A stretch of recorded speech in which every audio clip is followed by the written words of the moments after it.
నాని ఏం తాగినవే? బనానా జ్యూసా? బాగుందా? యమ్మీ ఉందా అమ్మకు? Thank you. నువ్వు తాగు బిడ్డ తాగు.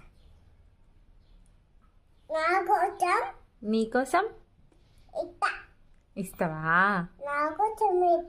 నీకోసం ఇస్తావా? అమ్మ కోసం ఇస్తావా? Thank you.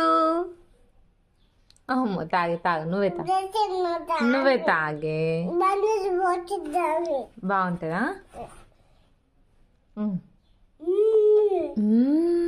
సూపర్ ఉంది బనానా జ్యూస్.